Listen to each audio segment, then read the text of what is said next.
Welcome back to the basement. I am Dad, and in this video, I had 10 questions I wanted to pose to experienced dads out there who might be watching that just might help bring some closure and some peace of mind to myself and other new dads. If you are watching this, if you have any insights, any comments, any answers whatsoever, please leave them in the comments below. You have no idea who it just might help. So, 10 questions, I came up with these. And I really just want to go down the line and maybe talk you through why I had these questions. And really, I want to emphasize how seasoned dads, if you have been around the block, especially, being a dad that is aware of what those first few months, first year was like, really might find that your insights can help out other people who are going through this for the first time. So, number one, my first question, does the guilt ever go away? Guilt in terms of being too tired to engage fully or to really read a story with as much emphasis and energy as you might know that you're able to, right? Or feeling guilty about missing certain things if you are out at work, or you might be busy and you don't catch, like, for example, a laugh. The first time my daughter laughed, I wasn't necessarily in the room, so there's just a little bit of amount of guilt that I kind of carry because I can't be there to make every single moment something that I can remember, right? I'll just have to kind of, be told how a certain milestone went, and really try and enjoy it vicariously through my partner, right? So I just really wonder, is that feeling of guilt ever going to go away, or are there always going to be moments where you feel a little bit of regret having not been there for? My second question, how do you actually stay present after a long day? So especially, I've gone back to work over the past few weeks and it has been such a grind. It's definitely taken a bit of time for me to get my sea legs under me, if that makes sense. And really be able to, once work is over, put as much energy and emphasis into, outside of work, into, even making dinner, or like being present, trying to talk to my wife. Really, it's been hard to stay as present the latter half of the day, but just how much energy you got to put into your day job, and then by the end of it all, it's like the real work is actually beginning, right? Like the more important stuff happens after, and like towards the end of your day, right? At least in my case, I know some people, maybe they get to go to work later, so you kind of have all the energy in the beginning part of the day you can put towards your kid. But I'm really wondering, how do you stay present after a long day? Next question, what's something you wish you did more of in the first year? That's really something that I want to make the most of this first year, especially because I work from home. I'm in a unique situation, and I know,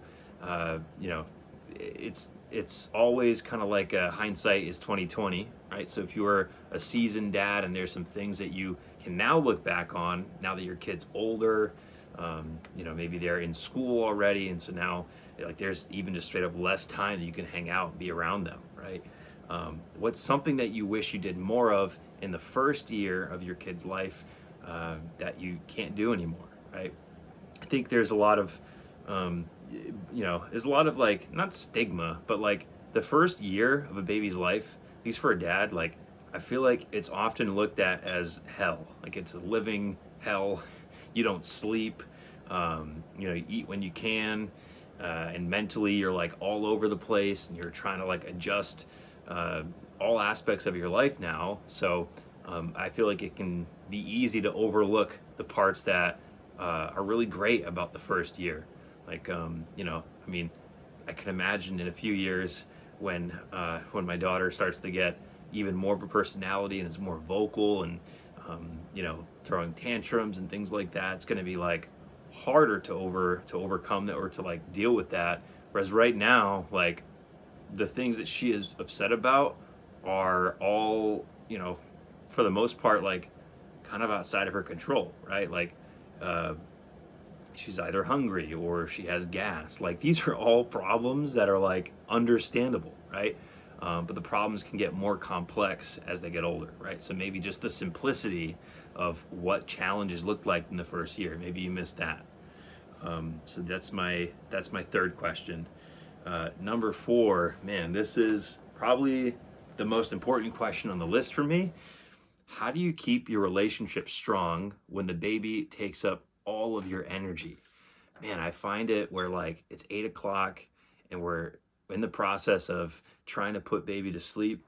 And it's like, honestly, it's been like a half hour, 45 minutes. I know some people have it worse, but in that time, it's kind of like, I feel like we could be connecting more directly, my wife and I, but instead it's like our bandwidth is so it's so low that we're just both scrolling our phones. Like, um, you know, I'm either like planning what I might want to say in a video.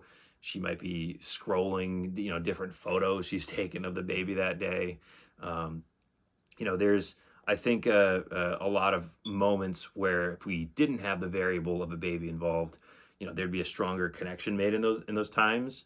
But because there's a baby involved, you don't even have the mental energy to kind of connect in that way at those times. So, yeah, and like people say, like you gotta like make time for dates, right? But like got a 3-month-old baby, like when do you have time to do that? Like we just had an opportunity this past weekend to go to a friend's birthday party, and we were out for like just not even 2 full hours before it was time to go back. And yeah, you don't always get those times, and even when you do, you can't really unplug. I feel like you're like still in the back of your mind just kind of thinking about going back home and what's the next part of your routine, right? So there's a lot of strain that gets placed on relationships, and I'm really wondering, seasoned dads, like how do you manage that? Is that something that you just kind of have to deal with and go through it, and it gets easier as your child gets older? I'm really curious. So that's my fourth question. Number five, when does it start to feel like they know you? I'm asking this, and I feel like I know the answer is like pretty soon. Like I said, my baby's like 3.5 months old, and it feels like there's times where she's like scanning me, like she's like really eyeing me, like left and right, up and down, and like taking in what I look like, what I sound like, what I feel like.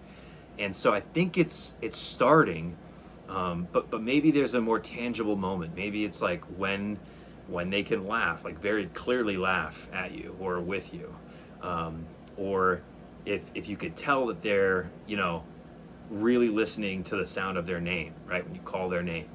Or maybe there's times where you're with family and there's a big crowd of people, a lot of family members around, but then they see you and they really look at you a little bit extra longer, right? Perhaps it's when they talk, when they start to speak, right? Which, I mean, could be quite some time from now. I'm not exactly sure when she'll start saying my name. But when does it start to feel like your baby knows you? I think right now it's like she knows me, but like can't really express that. It's like obviously she's 3.5 months. So yeah, that's my question there. Number six, how do you stop parenting from becoming just routines and checklists?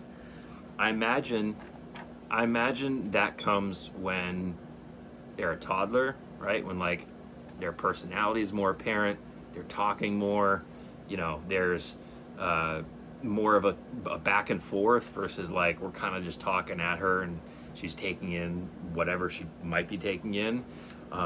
I feel like right now we're just so regimented. Everything is just like, all right, it's time to eat now, or now's the wake window, so let's play and read books and tummy time to make sure she doesn't have a flat head. Like there are so many things that like you need to do at every hour of the day. It all just kind of feels like clockwork. Like we've hit a stride 3.5 months in, but I'm wondering like at what stage things are going to feel a little bit more unpredictable, right? Perhaps it's going to be when we move her to her room, to the nursery, like overnight. So right now she's still in the bassinet, so maybe that's going to lead to some more chaos, right? Some more like having to be on your toes, waking up in the middle of the night. Yeah, so I mean, how do you stop parenting from becoming just routines and checklists, right? there's an app that we use called Huckleberry as well, and like it's a very useful app, especially like in my wife's case to track when her last feeding was or what side she last left off on during feeding. Um, we're not tracking diapers anymore because it's pretty much like, hey, if you change a diaper and there's pee, we're good. She's pooping every couple days at least, we're good. But it's usually like to keep track of feeding still. So having that is great, but it's also at times it's feeling like we're kind of like slaves to the app, slaves to the routine and checklist. So at what point in your experience, seasoned dads, does it stop becoming checklists and routines? Number 7, do you ever stop second guessing yourself? Um, I ask that because it's just in my nature to second guess and like question if I'm doing everything that I should be doing or could be doing. Um, it also kind of ties back into the guilt. Does the guilt ever go away? Like, if I if I feel like there's you know if I'm like kind of bored about reading a certain book and I'm not putting my all into it, or if I'm not like super expressive and very cheery and like really trying to generate a response for my baby, like I find myself second guessing if I like should be doing that more, or if it is okay that I'm a little bit more lax and laid back. Um, does the second guessing ever go away? I imagine it doesn't if you've already second guessing a few months in. If anything, it probably happens more because, like I said earlier in this video, the more that your child gets older, the more complex the problems get, right? Like first few months, it's just, oh, are they hungry? Are they gassy? Do they need to sleep? Like pretty much it. But in a couple of years, it's like, man, is there, I mean, yeah, is there, is she feeling a certain way? Why is she feeling this way? How can we communicate to her that she's feeling this way and what to do to deal with these feelings, right? Once feelings get involved, whew, there's going to be a lot that I'll be second guessing myself on. So I imagine the answer is no, you never stop second guessing, but maybe you'll know more than me. Number 8, what do you miss most about the newborn stage now that it's gone? Is it literally just that you can hold your baby without like them wanting to get away, even though they still want to be on you? Like, I feel like even like contact naps, like taking a nap, your baby taking a nap on you, not like simultaneously, that's dangerous. But like, I kind of miss that. I miss just like for an hour and a half, she'd just be asleep on my chest, on the couch. I could just like watch TV, right? Um, yeah, I really am just curious, like, what are other things that you experienced dads might miss the most about that newborn stage? Maybe it's also just the pure feeling of like, oh, this is new and exciting. Like this is my baby, right? Like maybe that feeling kind of wears off, as your baby grows up and gets older. So it's yeah, another question there. Number 9, how do you handle watching them grow so fast? Uh, pretty vague, open-ended question.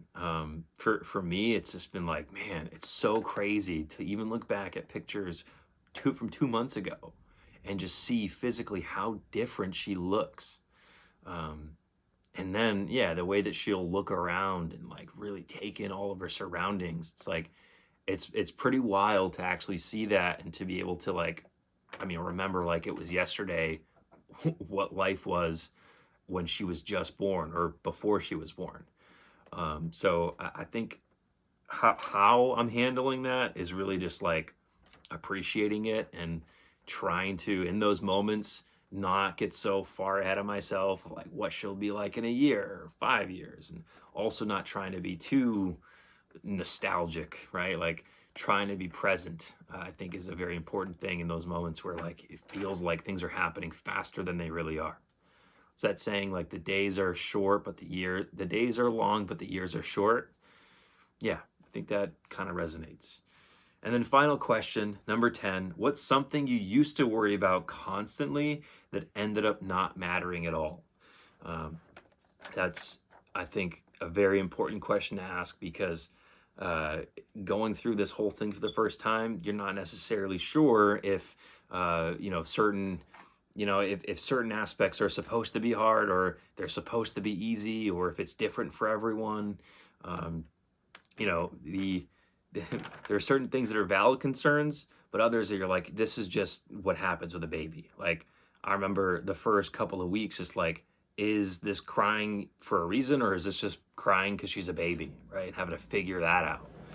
So, yeah, what's something you used to worry about constantly that ended up not mattering at all? That's the final question. So, I threw a lot of questions at you, experienced dads.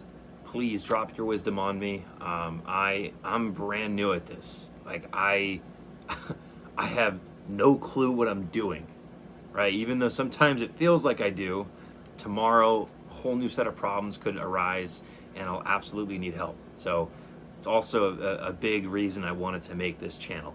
I am not an expert by any means, literally the opposite. So I'm hoping to bring experienced seasoned dads to the channel, to the comment section, to help out myself and other dads who are going through this whole thing for the first time. So thank you if you do leave a comment, and if you're interested in checking out another video, you can do that here. Take care for now.